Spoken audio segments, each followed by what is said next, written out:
Sarah Mitchell was 29 when doctors told her she had glioblastoma, the deadliest brain cancer. Surgery failed, chemo failed, radiation failed.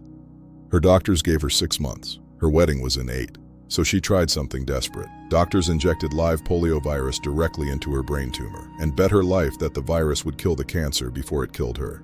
The Last Hope. Episode 2. The Virus Hunter. Glioblastoma.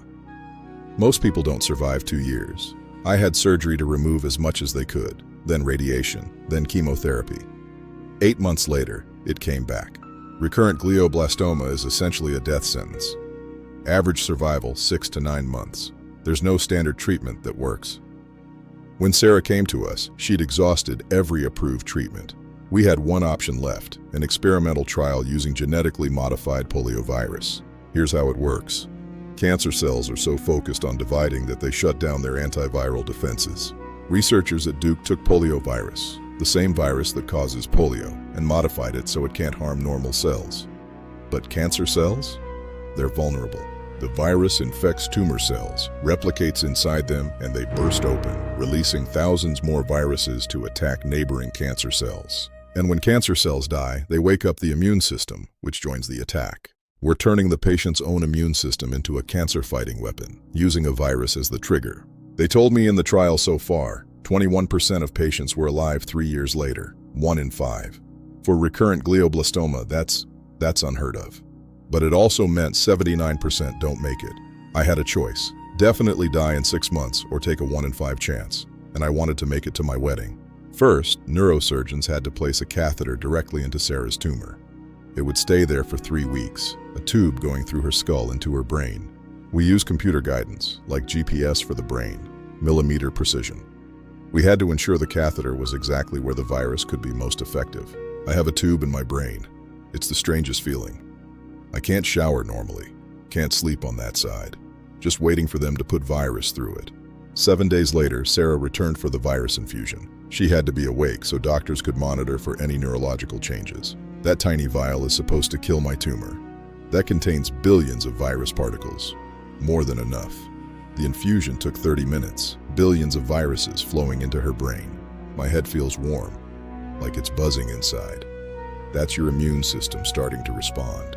This was the moment of no return. 5 days later, Sarah's brain began to swell.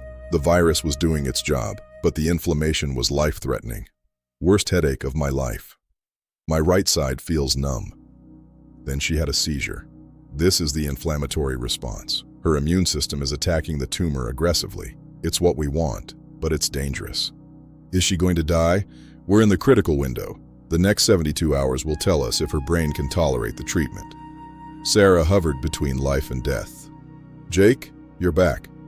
Sarah, the inflammation is resolving. You're stabilizing. Now we wait to see if the treatment worked. The war inside her brain was winding down. This is the scan that matters. 6 months is enough time to know if the virus killed the tumor, or if I'm dying anyway. Everything depended on this image. This is before treatment. See the tumor, 3 centimeters. This is today. The tumor has shrunk by 85%.